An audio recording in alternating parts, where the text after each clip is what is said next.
The title of this shir is the 42 Steps. In reality, it's attached to Parshas Bahaloischa in the order of the Parshas of the week, but the purpose of the shir is to explain the significance of the siddur and especially the order in the siddur. I'd like to begin with the words of the Chofetz Chaim in Siman Kuf Aleph in the Shulchan Aruch, in the Biur Halacha. Chofetz Chaim explains to us, Keshetiknu Anshe Knesses Hagdola, when the men of the Great Assembly, they were in the period straight after the Churban Beis Hamikdash, when Klal Yisrael went down to Bovel, and there were now no longer any more korbanos.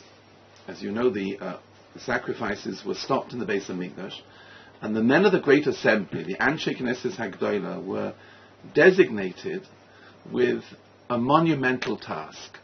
They were asked, they were chosen, 120 of the most eminent and the most greatest of Talmidei Chachamim, and some of them were, we'll see in a second, the Chofetz Chaim will explain, were prophets, were Nevi'im, were chosen in order to find an order of prayer, in the words of the Novi Hoshea, Unashal Mafarim Sefoseinu, that our lips will be instead of the bulls, meaning that prayer will now be instead of the korbanos, of the sacrifices, and the word korban means to become close, so also the prayers will draw an intimacy between Klal Yisrael and HaKadosh Baruch Hu. But listen to these words of the Chofetz Chaim.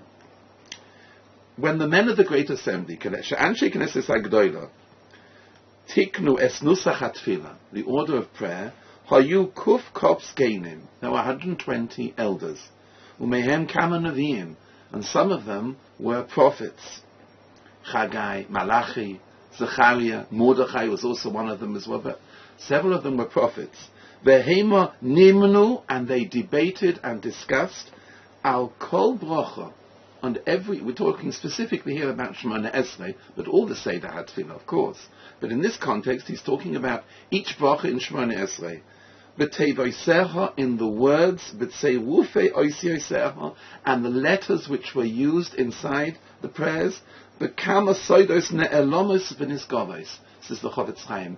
And included in their composition were several secrets of which are beyond our understanding.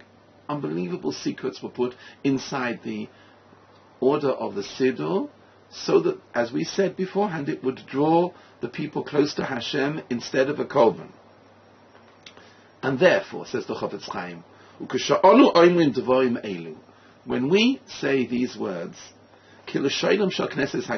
in their text, in their composition, even though we don't know the depth of the secrets of what the men of the Great Assembly what really meant, we have no idea what they were. Nevertheless, also the prayer arrives.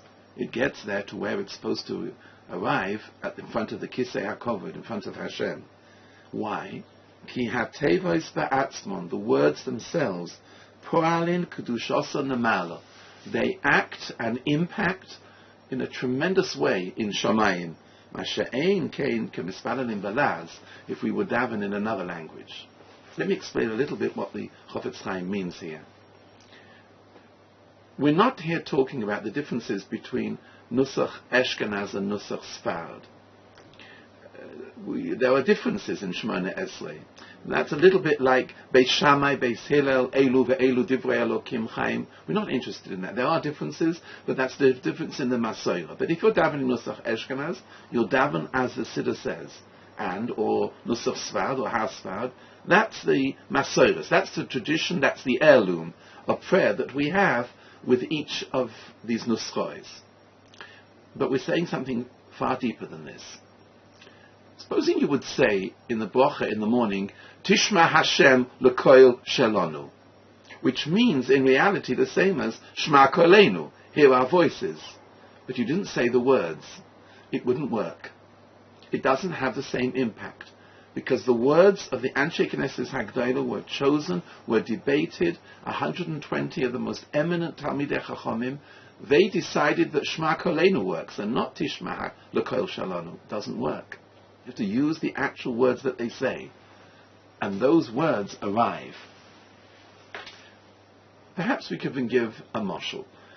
Maybe it's a little trite, a little like, almost one might say silly, but you'll get the point straight away. Supposing you wanted to send a package to the moon. So what you might want to do is wrap it up and find a large catapult with an elastic band, with a strong, and you'll jettison it up and you'll send it up to the moon. Well, how far will it go? Maybe 50 yards, I don't know. Maybe 100 yards. Much better, if you had more sense and you wanted to get the package there, what you would do is you would go to Cape Kennedy and ask if you can put a package on one of the rockets which are going to Cape Kennedy. It'll get there. That's really what the Chofetz Chaim is saying here. Our words, if we would choose words of prayer, they're wonderful, but they're nowhere near as powerful. They don't have the energy or the momentum of the Anshe Knesset Hagdolah. So we learn from this mention of the Chofetz Chaim here how careful one has to be, and this is the purpose of this shir, to bring out certain points of tremendous care of what is inside the text of the nusach of the tefillah, of the order of the tefillah that we have. It's like a rocket at Cape Kennedy. It's very powerful. Coupled with that, take a look at the words of Reb Chaim Volozhin, the famous Talmid of the Vilna Gaon, who wrote a commentary on Pirkei Avos, and in the first Mishnah, in the first Perek Aleph, Mishnah base, Shimon HaTzadik HaYomer al Shlosha Dvorim HaOlam Oimed al HaTorah al Avodah al Gemilas Chasodim. On that Mishnah, Reb Chaim Volozhin explains what does it mean al Avodah on prayer, and these are the words of Reb Chaim Volozhin. V'hinei ba'avoneseinu harabim, in our times, tefillah is in place of a zevach, of a mincha, of a korban, as we know. We mentioned that. V'hadvorim oimdim beruma shel olam, and these words are very, very powerful. They are the highest words. They are at the peak of man's speech. They are the highest level of conversation that a person can have. V'chol teva v'teva oile lamokam gavoya ma'oid me'al gavoya, that the words arrive at a place far higher than any sacrifice. As we mentioned, the 120th Zakanim, and they organized this prayer that even though, and the Chaim Volozhin mentions that a person himself might want to write his own text of prayer, which is wonderful, but it's not going to be as good. It won't have the same impact or jettison ability to arrive in front of the kisei like the words of the Anshe Knesset Hagdolah. And then he makes a rule. Klal Yisrael shemiyom shenitka lo haya ba'olam beis tefillos. And the Chaim makes a very important rule here. We say the same text, Shachris, Mincha, Ma'ariv. We change in Shalom, Shalom Rav. But the Shemona Esrei, in particular, which is the main body of the prayer, is the same at Shachris, Mincha, and Ma'ariv. But Reb Chaim explains the world, both nationally and each individual, is never in the same position from Shachris to Mincha, from Mincha to Ma'ariv. The economic needs, the spiritual needs, the emotional needs, the physical needs, the security. The world changes continually until we reach the time of called the Mashiach. That's the whole procedure, the whole cycle of the world is moving along from the time of Golus, from the destruction of the second Beis HaMikdash, until the time of the Mashiach. Now, prayer turns the world around to be able to reach, says Reb Chaim, the status from exile into redemption, from Golus to Geula. That's the koyach of prayer. And inlaid inside the words of the Anshe Knesset Hagdolah is this ability to move the world on. And that's what it means. The world stands, the world depends on the ability and the power and the potential of prayer to move the world on to this new state of redemption, of Mashiach. Power behind the prayer. I must add that in this edition which I have of Ruach Chaim, of Reb Chaim Volozhin, there's a commentary at the bottom of the Chassam Sofer. And the Chassam Sofer explains, Ve'ein sofek etzli, says the Chassam Sofer, I have no doubt, she'afilu ha'mesadri le'atzmon, even the men of the Great Assembly themselves, they had no, shehizmin HaKadosh Baruch Hu, heim lo yudu ad toichan omek kavanasa. They had no idea how far they were going. Even they themselves didn't realize the impact of what the text was in the siddur. Even they didn't realize it. There was such depth of power, of ability there. Let's explain what Reb Chaim means here, because this is very important. We pray all the time, and yet we use the same text. You might turn around and say, a Jew 1,000 years ago in Spain who was suffering from the Inquisition would say Shema Koleinu, Chus V'Rachim Oleinu. A Jew maybe who's driving through the Shtachim in times of danger in the year 2014 would also say Shema Koleinu, Chus V'Rachim Oleinu. What does this mean? The words are archaic. The words are out of date, you might think. That's the power of the prophecy of the men of the Great Assembly. Those words were relevant then, both on an individual basis and a national basis, and are relevant now and for all time until the time of Mashiach. That's an incredible thought here, that the words are completely relevant and sensitive and pick up what is needed to be said in order to make an entrance in front of the Kisei HaKavod. That's what it means, the power of the words of the men of the Great Assembly. Perhaps we can explain this point on a historical basis. The tyrants and the dictators that Klal Yisrael have suffered from, Paroi, Amalek, Nebuchadnezzar, Titus,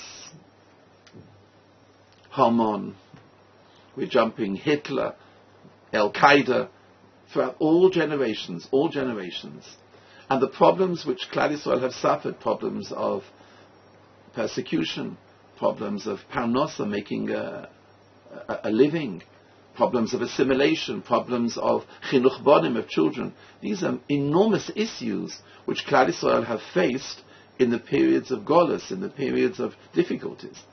And especially from the time we're talking here, from the time of Anshe Knesset Agdola, the world has gone through a tremendous amount of turmoil, and Klal Yisrael in particular. B'chol dor v'dor oimdim aleinu lecha lo yiseinu, and yet the words remain the same.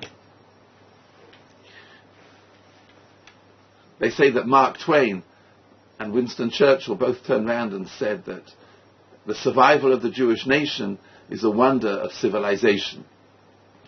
Maybe the secular soothsayers might have a kind word to say about the marvel of the survival of Klal Yisrael, but no one could put their finger on the pulse like Reb Chaim Volozhin. Reb Chaim Volozhin, with all the wealth of knowledge of Torah, Torah's Nigla, Torah's Nista, all that Reb Chaim knew, the Talmud of the Vilna Gaon, he knew exactly what the survival was. The survival was because of the power of prayer, which Klal Yisrael had from the Anshe Knesset Agdola, and that's behind the text of the siddur and the composition of what the Anshe Knesset Agdola prepared for us, the precious heirloom. But what I'd like to do in this shir is to perhaps delve in with perhaps Lania's deity. I don't know if we're going along a correct track, but listen to these thoughts, perhaps, of what does it mean when the Chofetz Chaim wrote that there are soidos ne'elomos v'nisgovos, there are tremendous secrets which are very hidden inside the text of the prayer. Reb Chaim Volozhin also said that as well. Each word. What perhaps maybe is one of the secrets which we should be aware of when we're using the text of the Siddur, Shachris, Mincha, and Maariv. I'd like to turn to a passage in Parshas Va'aloischa, when Klal Yisrael moved on each time from each encampment, from Pisom and Ramses in Egypt, until they crossed the river Jordan into Gilgal and Yericho in Eretz Yisrael. And the Pasuk brings out in Bamidbar Perek Tes, Pasuk Yud Ches, Al Pi Hashem Yisrael b'nei Yisrael ve'al Pi Hashem Yachanu. They traveled all the time, according to, as we know, the cloud, which when they were to move, went into a pillar of fire by night, or a cloud by day, but then when they encamped, Rashi explains here that it turned out to be like a sukkah. It covered the machane like a schach on top of and then the people knew they should encamp until they moved and folded up again and came into a pillar, and they knew they had to move on. Rashi brings down, Al Pi Hashem, Al Pi Moshe. Moshe told them to move, and then the trumpets sounded as well. But this was a long, long trip for 40 years in the wilderness. The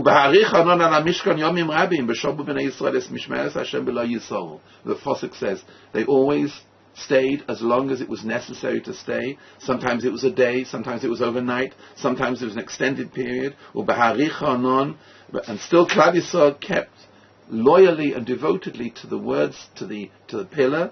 Al pi Hashem yachanu v'shomru al pi Hashem biad Moshe. They kept and did what they had to do, and always were obedient to the orders of what the cloud told them, whether to camp or to move on.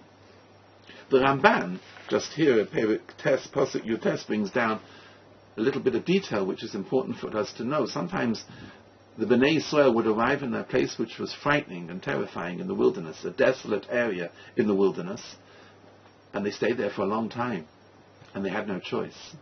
Sometimes they would arrive at a beautiful place of shade and comfort, and they only stayed there overnight, and they would want to have stayed longer. But Al Pi Hashem Yachanu, Al Pi Hashem Yisol. There were altogether 42 encampments from the time that they left Egypt until they arrived. The question which maybe we can ask is, why and how long was each encampment? Why was it sometimes a day, sometimes a week, sometimes, we know in one place it was almost 18 years. Rashi brings down in Parshas Maseh. Why? What was the difference in time from one place to another? Reb Yitzchak Mivolozhin, the son of Reb Chaim, explains using the Gilios of the Leshem, Shlomo Eliashiv, that the time Klal Yisrael spent in each encampment was as long as it took for the Shechina to settle in that area, and then they moved on. And then there was no need to stay there any longer. They moved on to the next encampment. In other words, it was enough. They had fulfilled the charter of HaKadosh Baruch Hu, of what he wanted for Klal Yisrael in that place, meaning when they had the Mishkan, but also Torah and mitzvahs in a certain location. And once the Shechina arrived and settled there, they then moved on to the next place. Rav Isaac Chover explained that, this is not the place to go into it here, but this is the whole purpose of the encampment of Klal Yisrael in Golus. Each location which Klal Yisrael have gone into in the periods of exile, for how long and for what period and why in that country, on the same basis of the wandering of Klal Yisrael. The wandering Jew is based on this theme, as long as it takes for the Shechina to settle in that area, and then they moved on. As we know, from Bovel, North Africa, Italy, France, Spain, Poland, and now America, each one altogether, Chazal say there are 10 places until the Mashiach will come, and America is the last, and then the Mashiach will come. Famous conversation of Reb Chaim Volozhin, he explained why Klal Yisrael will move on from Europe to go to America, and the time of the Second World War, before the Second World War, America will become the last place. But these places are to settle the Shechina and then to move on. But the point we have to bring out is that this procedure of encampment was a launch from one place to the next. Each station of the 42 was an elevation in Ruchnias until they were ready to enter Eretz Yisrael. That's the purpose of these encampments. They didn't leave Pison and Ramses and then go straight into Eretz Yisrael. And it took a process. But each one was higher than the one before. That what they achieved in bringing the Shechina into one place in the Midbar was now taken further and complemented in the next place until they were ready to come into Eretz Yisrael in the Kibush and the conquering and the Yusha of Eretz Yisrael, as we learn in Parshas Eikev in Devorim. Kodesh Baruch Hu brought them into the land of Eretz Yisrael eventually.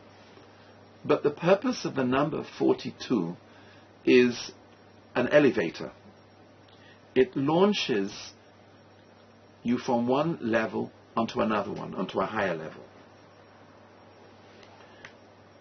What I'd like to suggest is that the Anshe Knesset Agdola used this tool with great accuracy and great precision when they structured the composition of the siddur. Let me explain in what way we mean what we're talking about.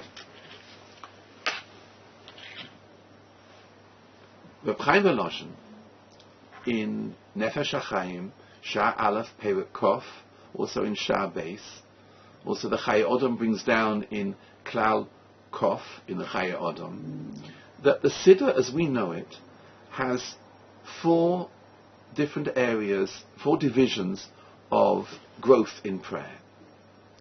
The first section of prayer, with the brachas in the morning which we say, are all really relevant to physical activity. Malbish harumim, pokeach ivrim, zoikeif kufufim, asher yotza, elokai neshama. All these brachas that we say first thing in the morning are all relevant to our physical activity and life here in Olam Hazeh. That's the purpose of the first section. Included in that, of course, is the korbanos, which we say in the morning. Parshas Hakiyah, of the sink, where they wash their hands, Trumas HaDeshen, where the ashes were cleared off on the Mizbeach, Parshas HaTomid, the carbon tomid which was brought in the morning and in the afternoon. The first carbon in the day and the last carbon in the day was the carbon tomid Shoshacha, Tomid Shel Ben Abayim, which is what we say, the third parsha of the karbanos. Then we have the ketores, the incense, which was brought every day. Then there's a prayer in the karbanos, which is called honor. First, Abaya Masada, the order that Abaya brings down in the order of the day, in the karbanos that we say every morning. Seder HaMarocha Mishmati Gemara VaAriba Da'abashol Ma'arocha Gedoyla Kodemus LaMarocha Shliya. These are the order, and then we have the prayer with Reb Nechunya ben Akona. Then a tefillah after that, Unashalma Forim Sefaseinu She'esir Sivsoseinu, and then we have Ezer Hu Mekoyman, which is from the Gemara in Menachos, where the Gemara explains, Gemara in Zvachim, where the Gemara explains the different ways in which each korban was eaten, how it was treated, the sprinkling of the blood, how long it could be eaten for, and who ate them. That's the order of the first part of Tefillah. Now this first section is called the Olam of Asiyah, which is the level of activity, the world of activity which is in front of us. It's called the Olam of the Nefesh, the activity that we have, the physical act. The fact that a person can move his hands or walk around is all because of his nefesh, his nefesh, that his soul. That's the lowest level of the neshama that we have. Higher than that is called the olam of the yetzira, which is the olam of the ruach. Let me explain what this means. From Mizmar Shir, Baruch She'omar Ashrei Psukei Dezimra, are all passages which deal with the ruach, which deal with the spirit. A person praises HaKadosh Baruch Hu, the creation which HaKadosh Baruch Hu made in the world. That's songs of praise, which is the ruach, which is Olam HaYetzira, the Olam of formation. That's the power of the second section, Olam HaYetzira, from Baruch She'omar until Yishtabach. That's the Ruach. The third section of prayer is called the Olam of Haneshama. That's thought, meaning the Olam of Bria, which means something from nothing. That's what we have in Birchas Yose'ah, the Kochovim, the stars, the moon, and Adon Haniflores Hamachadish Futuba B'chol Yom Tamid Maaseh V'Reishis Lo'isa Orim Gedolim. That's an Olam of Neshama, which is a higher level, a machshab of thought, and in particular we have Avo Rabba, and in the middle is the Kriyas Shema, Makabel Oil Malchus Shamayim, which is the greatest aspect of machshava, which is the power of thought, A person is meshabed his thought to HaKadosh Baruch Hu.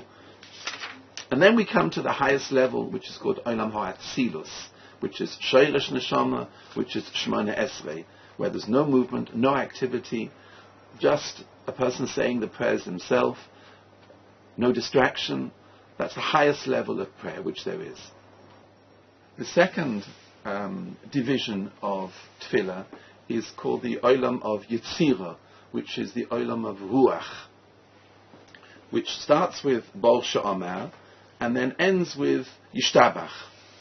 And in this area, where a person sings the praises to HaKadosh Baruch Hu, which is using the Ruach, the spirit, which is the speech and motivation, which is what the Ruach is, this is higher than the level of Olam HaAsiyah, of the Nefesh, of physical activity. Now we're into an area of singing, of using the Ruach, the speech, the motivation. The Ruach is higher than the Nefesh. And that goes through until Yishtabach. Psukei de Zimra. Koil HaNeshama Tahalel Ko. That's the order, that's the siddur of the prayers here in the second section of prayer. The third section, from Yotzei HaMa'oros, after Yishtabach until Klal Yisrael, is called Olam HaNeshama. Olam HaNeshama deals with the machshava, the thought. Nefesh, Ruach, Neshama. Nefesh is the action, Ruach is the speech and motivation, which is Psukei de Zimra. And the higher level is Olam HaNeshama. It's called, in the words of the Chai Odom, Olam HaBriya, something from nothing. Nefesh is Olam HaAsiyah. Yetzirah is something from something, all the animal and mineral and vegetation in the world, something from something else. But then you have the stars and the planets and the Malachim, which is called the Olam HaBriya. That's what we have in the Kedusha, the Siddur, in the order of the Kedusha, Ba'ifani, B'chayas HaKodesh, and Yotzei HaMa'oros, and in particular Kriya Shema, which is Olam HaNeshama, of Machshava. That is a much higher level. That's the Olam HaNeshama of Machshava. And then we reach a peak of after Klal Yisrael, which is called the Olam of Atzilus, which is where the throne is. At this level of prayer, this is where a person, there's no voice, there's no distraction, there's no activity. The person is left with his thoughts. Even how he stands is a certain way of standing, in head down, not looking around, and just a silent murmur. A person talks to HaKadosh Baruch Hu. That's Shoresh HaNeshama. That's the Mokum of Atzilus. Now, this is the order of the prayer of the Anshe Knesset Agdola. But what I'd like to show you is that in reality there was a tool which Anshe Knesset Agdola gave us in moving on from each realm of prayer, from Nefesh to Ruach, from Ruach to Neshama, from Neshama to Shoresh Neshama. Meaning from the Olam of Asiyah to Yetzirah, Psukei de Zimra, Olam of Neshama, which is Kriya Shema, to Shemona Esrei, Olam HaAtzilus. When you walk into shul, and you walk from the street into the Mokum of Kedusha, into the Beis HaKnesses, we say 5 sentences here. Ma tov oichalecha Yaakov. We praise HaKadosh Baruch Hu that we have a place to daven. V'ani b'roiv chastecha over beisecha. The privilege of coming into a shul. Hashem ahavti ma'on beisecha. I love your place of prayer. V'ani eshtacha ve'vecha lifnei Hashem oisi. V'ani sefilosi locha Hashem esratzoin. Why do we say these 5 verses when you walk in to a shul? There are 42 words in these 5 sentences. It's an elevation. Inside the siddur is this like launch from the street into the Mokum of Kedusha, and these 5 sentences contain 42 words. And these 42 words move a person on to a higher level of Kedusha from the street in order to pray. That's the koyach. You see, the 42, which we mentioned, is the elevator, the lift from the stations, from Ramses to Gilgal. Similarly here, there's an elevation from the street into a shul using the number 42. We know also that the number 42 is also the number of letters which are in Hashem's name. And that's the power of the 42 also. That's the special name, has 42 letters of HaKadosh Baruch Hu's name. Asher Yotza also has 42 words in it as well.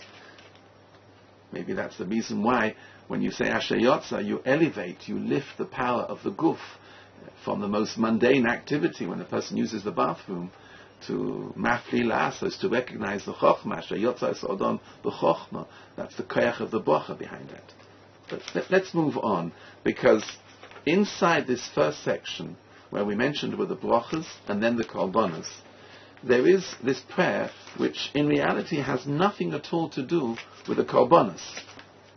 If you look, we mentioned previously the kiyah, the sink, the Trumas Hadeshen, that's the second paragraph which we say, then korban tomid, then the ketores, Abaye, the words of Abaye, and then we have this prayer of Rabbi Yochanan ben Akona, which, when you might ask, what is it doing in the middle of all the korbanos? What is it here for?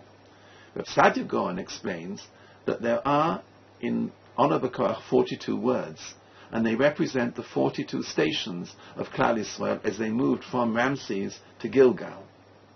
In other words, buried inside the korbanos is the ability to move on, to lift you up, and from these korbanos, from just being said to the realm of Kedusha, which is inbuilt inside the korbanos. In other words, saying the korbanos themselves is one thing, but there's an elevation by saying them. A person is not just reading out these korbanos. The Gemara explains in Menachos on the pasuk, Zois haTorah hamincha v'ashlomim v'ha'oila. The Chofetz Chaim explains in the Sefer Torah that the meaning of Zois haTorah means that a person who reads these korbanos is as if he is bringing the korban itself. There's a famous conversation which is brought out between Avraham Avinu and HaKadosh Baruch Hu at Bris Bein Habsarim, the Gemara in Megillah, in Daf Lamed Aleph, when HaKadosh Baruch Hu promised Avraham Avinu that the korbanos would always act as an atonement, a kapara for Klal Yisrael when they would do anything wrong. Asks Avraham Avinu to HaKadosh Baruch Hu, but what happens if there's no Beis HaMikdash? How will Klal Yisrael atone for what they've done? HaKadosh Baruch Hu said, no, they'll read the korbanos, and the power of reading the korbanos, ki'ilu hikrivu, as if they bought them. There's a conversation which the Chofetz Chaim brings down in the Sefer Torah between Yecheskel and HaKadosh Baruch Hu when he gave him the plans of the third Beis HaMikdash and all the korbanos and all the avodah of the Beis HaMikdash. Yecheskel asked HaKadosh Baruch Hu, but what's the purpose of these, of telling me all these plans? When we have the Beis HaMikdash, we'll bring them, but until then, we can't do them. So why give them to us? So answered HaKadosh Baruch Hu, no, why should they be mevutel until then? Why should I lose the power of these prayers until then? Meaning, when they say these parashas, it's as if they brought the korbanos themselves. In a footnote there, in Torah, the Chofetz Chaim brings down a disagreement between Reish Lakish and Rava. Reish Lakish says that when we say that a person who brings these korbanos, ki'ilu, as if you brought the korbanos, meaning that it's better if you could bring the korbanos, but saying them is also a maila. Rava disagrees. When it says Zois haTorah lo oila v'lashlomim, there is a power inside the words even greater than a korban. And that's how the Chofetz Chaim explains what Rava means. It's more than just bringing them. In the time of the Beis HaMikdash, one has to bring them, but since we know the rule of Talmud Torah is keneged kulam, the power of Torah is much, much greater. So, in the time when there isn't a Beis HaMikdash, the limud Torah is even greater than bringing the korban itself. When there is a Beis HaMikdash, of course, we have to bring the korbanos. But there's a power in the saying of these korbanos in the morning, in the Olam HaAsiyah, which is a tremendous power, as if the korbanos were brought in even greater than the korbanos. On that basis, we can answer, that's why we say honor b'koyach.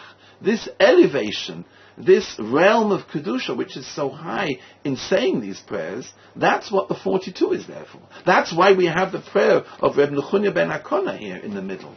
Because it means that the power of the prayer, they're lifted up. And that's perhaps why this prayer is in the middle of the korbanos here. The Rashba mentions that in every word of honor b'koyach is one of the letters of the 42 letters of Hashem's name, which is inside this prayer as well. So you see there's an elevation which the Chazal used. Why did they put this honor b'koyach inside the prayers? That's the elevation which we get from saying these prayers, and honor b'koyach brings it up. Maybe that's the reason why we have inside the siddur, as soon as we finish saying honor b'koyach, Ribono ha'olamim, you commanded us to bring the korbanos, but now that Chol Beis Hamikdash, ein lanu lochem ba'avodaso v'lo Levi b'duchano v'lo Yisrael b'madov, we don't have Kohanim, Levim, and Yisraelim acting in the Beis Hamikdash. And yet we said, Unashama Foim Svaseinu, Lachen Yehi Watzayin, that the words that we say, Ki'ilu Korban Atom B'maydas, as if we brought the korban. But now we understand it even better, because the power of the 42 is exactly this. The power of the 42 lifts them to a very high realm of Kedusha. Always 42 is an elevator, is a launch. After the first section of the prayer, which we explained was the avodah of Asiyah, which is the korbanos, you go into the olam of Yetzirah, which is the ruach. But there's Kaddish in between. Kaddish has 42 words inside it. And therefore there's this next lift up. The Kaddish, the 42, lifts the power of the prayer from the korbanos into a higher realm. And there's the elevator. It's a higher realm. We're lifted closer to HaKadosh Baruch Hu through the Kaddish, which it said. Al Yisrael v'Arabonon, and Kaddish the Rabban also has 42 words. And therefore this 42 again is an elevator, lifts you up to the next level of prayer, drawing closer to HaKadosh Baruch Hu, which is in the olam of Yetzirah, which is the Ruach, which is Psukei de Zimra. Chazal even explained that Psukei de Zimra begins with Baruch She'amar, which is a base, and ends with the words Melech Kei Ha'olamim in Yishtabach, which is a Mem, 42, Mem and base of 42. Climbs up more. Once again we have a Kaddish, lifting you up from Olam HaYetzirah, Olam HaBriya, the next stage up, drawing closer to HaKadosh Baruch Hu in the next level, which is, as we mentioned previously, Olam HaBriya, which is the Olam of the Neshama, and the greatest depth of Machshava, which is Kabbalas Oy Malchus Shamayim, which is Shema. Finally we come to the last section, which is the Sheirish Neshama, which is the Olam HaAtzilus, and perhaps this is where the greatest problems of all come in prayer, is because when you come to Shemona Esrei, you're being brought to the highest level of all, in front of the Kisei HaKavod, which is the Olam HaAtzilus, which is right next to HaKadosh Baruch Hu.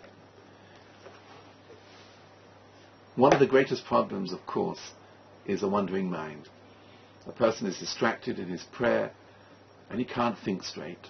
And maybe a person might walk back and say, I can't reach this level. This level is a very high level, a level of great Kedusha. It's almost beyond my powers to reach this level.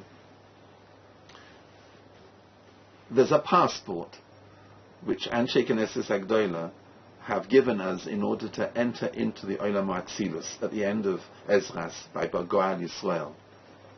We say the word Yisrael 5 times. So Yisrael, Kuma be'ezras Yisrael, Ufedeichu Nemecha Yehuda Yisrael, Ga'alein Hashem Tzavaka Shema Kadosh Tzavochat Hashem Klal Yisrael. 5 times. We know the word Yisrael 5 times is always a sign of great chavivus, great affection. Before you begin saying Shemona Esrei, it's as if you show your passport. Who are you? You're a member of Klal Yisrael. And now you begin your prayer into the Olam HaAtzilus, the Olam of Sheirish Neshama. Of all the Shemona Esrei, of all the brachas, the most important is the first. Chazal explained that this is the main place of having kavanah, birchas avos, the first bracha until Magen Avraham. The first bracha of Shemona Esrei has 42 words. It's as if you're escorted with the Shekhinah to come in front of the Shekhinah. That's the power of the first bracha. HaKadosh Baruch Hu waits to hear these first words in the Olam HaAtzilus, and the Shekhinah escorts you in to say these first words. That's the koyach of the first bracha. It brings you into the shevach v'hodoya of introducing yourself in front of HaKadosh Baruch Hu. That's the Olam HaAtzilus. That's the first bracha. How long does this moment of elevation last for? The last words of Shemona Esrei, in reality, according to the Chofetz Chaim, in Siman Kuf Kaf Beis, as the last pasuk of Yehi Ratzon Imrei Fi. Some people have a nusach to say it before Elokai. Some people say it afterwards.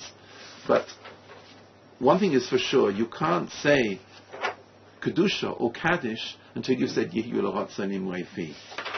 The Chofetz Chaim explains in Siman Kuf Kaf Beis in the Mishnah Berurah in Sif Bet Ches, what's the power behind this last pasuk? Hu masugo lakama inyonim. Yehi Ratzon Imrei Fi ve'Heger Nibi is a treasure, is unique in several ways. Tchilosa Yud, the letter Yud, which is 10, which is Shleimus, which is perfection. 10 is always a perfect number. It begins with a Yud and it ends with a Yud.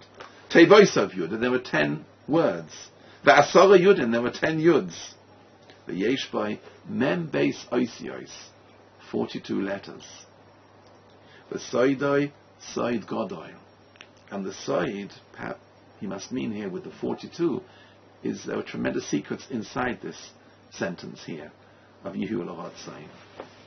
Reb Chaim Halagi explains, also the Ma'arigi Italia explains on the pasuk in Yud Tes, where we have Yehu L'Ratzon Imrei Fi, that this sentence is almost a little bit like all the prayers which have been said in Shemona Esrei are then gift wrapped. They're wrapped up with this sentence and lifted up. These are the 42 letters, and they're all brought in front of the Kisei HaKovod. That's the power of this sentence, to lift it up. The word Ratzon is the area in front of the Kisei. It's a place of appeasement. Ritzoi, usehi l'Ratzon tomid avodas Yisrael amecha. Ratzon yirei of Yaseh. Ratzon, ritzoi, appeasement, favor, is the place right in front of the throne, Chazal explain. But these 42 letters bring you there. It's almost as if there is something like a spiritual cocoon. You're wrapped up into a whole level of Kedusha, from the first bracha, where there are 42 words, to the last sentence, where there are 42 letters. It's the ability to be lifted up and moved into this realm of Kedusha, where you murmur your prayer and you stand in front of the Kisei HaKovod. You never come into shul in the morning and start Ma'atoivu and go straight to Shemona Esrei. This gradual procession, this procedure of moving from one stage to another and another, is the whole process of elevation in prayer, which is the kilva, which is the closeness. What we have learnt today is that Anshe Knesset Agdola used this tool of the 42, which was in the Midbar, according to Rav Yitzchak min Volozhin, from Pisaim and Ramses in Egypt to Gilgal, as a way of maneuvering Klal Yisrael, as it did in the Midbar, similarly with prayer. And that's what we're suggesting is the side, is the secret, which the Chofetz Chaim refers to, and Reb Chaim Volozhin also, behind the order of the prayer of Anshe Knesset Agdola. Maybe we should add an important halacha which the Chofetz Chaim brings out in Siman Nun Beis, about the importance of never skipping, never jumping in any prayer which you have. Sometimes a person comes late to shul, says the Shulchan Aruch, "Im bo lebeis hakneses u'motzah tzibur b'soif pesukei lizimah." We know that the most important part of prayer is starting Shemona Esrei when the congregation start, when the tzibur start. Supposing you come in late, well, you can't miss out all the tefillah and then just start Shemona Esrei straight away. You have to be somech geula letefillah. You have to say Ezras, which is Klal Yisrael, to Shemona Esrei. But then all of Shema has to be said beforehand. So if you come in 2 minutes before Klal Yisrael, it's too late. You can't say Shemona Esrei with the tzibur. But beforehand, you can miss out. As we know, the minimum you can say in Psukei Dizim is Baruch She'amar Ashrei Yishtabach. But it's quite clear, medaleg, skipping out parts of prayer, is not lechatchila, is b'di'evid. Let me read out to you the words of the Chofetz Chaim. Aber lechatchila royu lavoy lebeis hakneses b'ashkoma. A person should come to the shul early, kedei shelo yitztarech l'daleg, so that you never miss anything out. Ki kosvu hasvorim. It's written down in the Sforim, says the Chofetz Chaim, shehamagid, when the Beis Yosef of Yosef Karo was writing the Shulchan Aruch, he was visited by a malach who guided him what aspects of halacha he should put in, how he should paskin a halacha, what should be a certain order of halacha, what should be the halacha. He was guided by a malach. Says the Chofetz Chaim, Shahamagid Hizilov, but the Magid told the Beis Yosef, V'lo bedilug, don't jump anything out. Ki ha'oisa kain, a person who misses out parts of prayer, as we mentioned now, the olam of asiyah, if you miss out parts of brachas or karbanas, or the olam of yitzira or bria, because there's a procedure here which takes you up through the 42 we've mentioned here. Each one is a different launch, a different platform which you're raised up to in prayer. You turn over the pipes, the channels of well-being and benevolence which Hashem sends from Shemayim. And that's why many great people, even though they might have come late, they preferred not to daven with the tzibur. We don't paskin like that. The halacha is that one should always try and daven Shemona Esrei with the tzibur. But it's not good to miss out sections of prayer. Now we see why. Because you're lifted up from one section to the next until you reach Shemona Esrei, until the last verse, Yiyu l'rotzei. This is a little bit of insight, I hope, into why it's such a precious heirloom, the siddur, why the order is unique, and what Chazal used as a tool, perhaps, in this mechanism, to make sure that a person would be lifted up from stage to stage. Ma'atoivu, on a Bekoyach, Kaddish up before Sukkei Zimra, Kaddish after Yishtabach, and then the first Baruch Shemona Esrei. Each one is a different 42, and each one lifts you up higher and higher in the closeness of which Chazal wanted Anshe Knesset Agdola in the order of the Tefillah.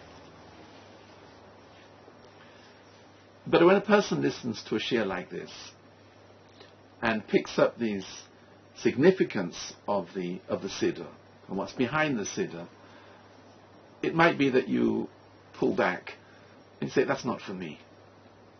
I try myself to daven as best as I can, but you want to bring me into different oylamas of Atzilus and Bria and Yetzira, Nefesh, Ruach, Neshama. Perhaps the average person might say, this is not relevant for me, this is maybe for tzaddikim, for Rosh Yeshivas, for people who are very high level of prayer and kavanah, and who am I, umi ani umo ani, who am I that I should reach such levels of prayer when I daven for my siddur.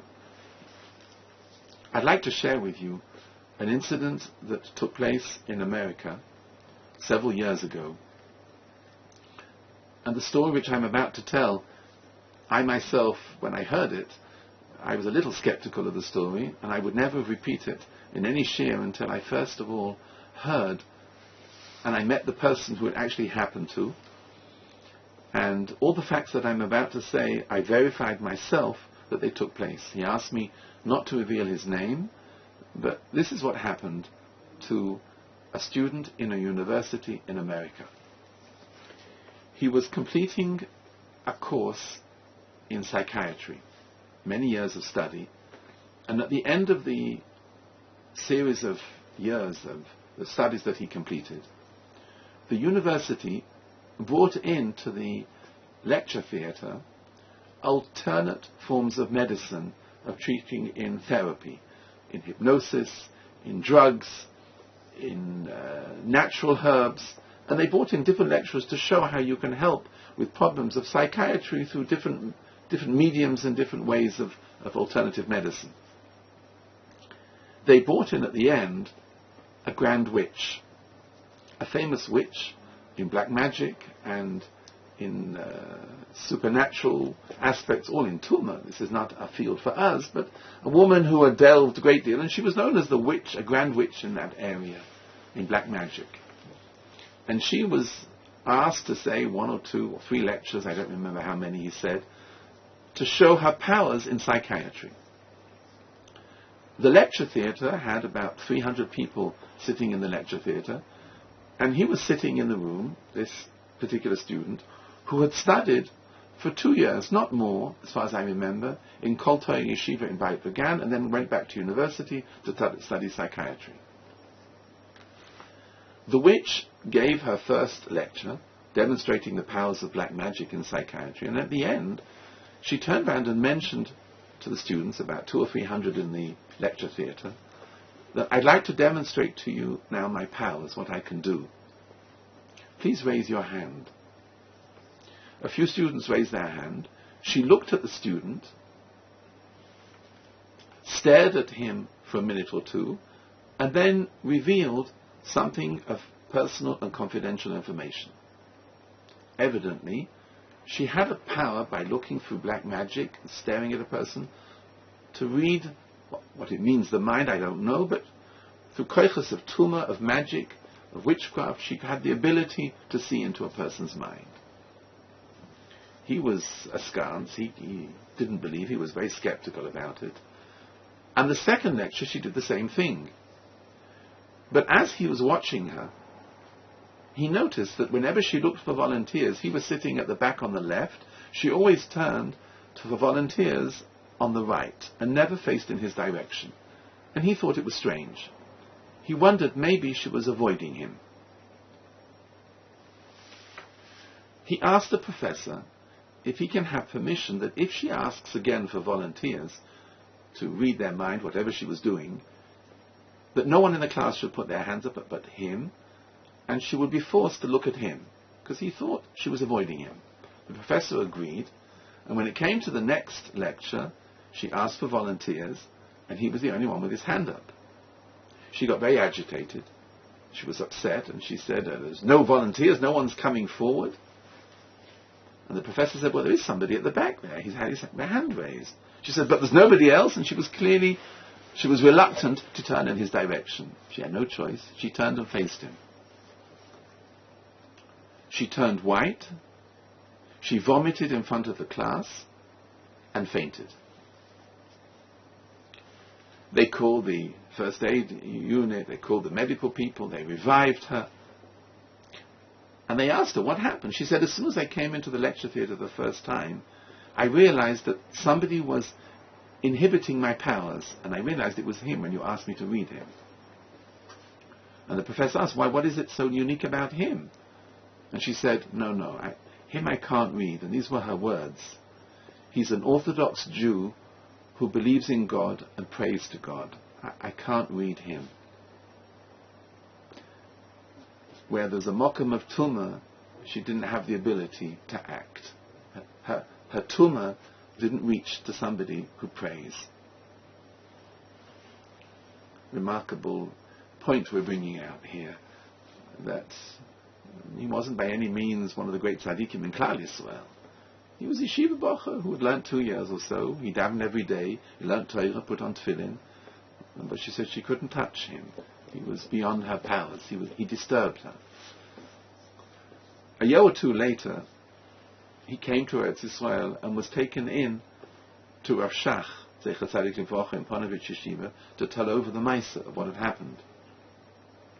And when Rav Shach heard the Maisa, he was very disturbed. He was upset. What are you wasting my time for? Didn't you know? To you and me, it's a remarkable Maisa. It's a remarkable incident. To Rav Shach, it was obvious. Someone who prays and every day moves through this schedule of prayer from the nefesh to the ruach to the neshama, and stands in the olam of Atzilus and says the first bracha of Shemona Esrei, that person has a very elevated status of prayer, of being close to the Almighty. To Rav Shach it was obvious. To you and me, it's a remarkable event, a remarkable incident. This is perhaps one of the greatest points of chizuk that we can take out of this shir. That the text has many sidurs inside it. The text has certain secrets and points which are perhaps beyond our understanding. But Anshe Knesset Agdola gave us this tool, which perhaps is even greater, according to Rava in the Gemara Menachos, even greater than the Korban itself.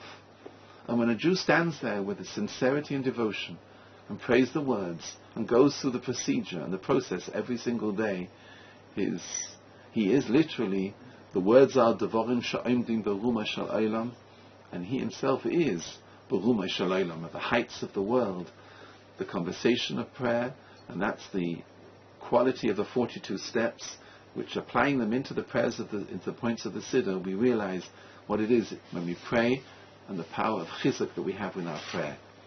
Thank you very much. Rabbi Yohanan Alperin visits the USA and Canada several times a year, giving shiurim and lectures to various communities and schools, usually during Elul, before or after Hanukkah and Purim, and around the time of Shavuos. If there is a different time of the year that you would prefer, please let us know. We will be happy to send you information and references. Contact information for Rabbi Alperin in New York, it's 646-502-6798, or in Israel, 02-652-0864. He can also be reached at email address alperin@bezekint.net. Or you can also contact Denny Simon, U.S. number 516-489-5218, or in Israel 054-662-8140. And he can also be reached at email address simon32@aol.com.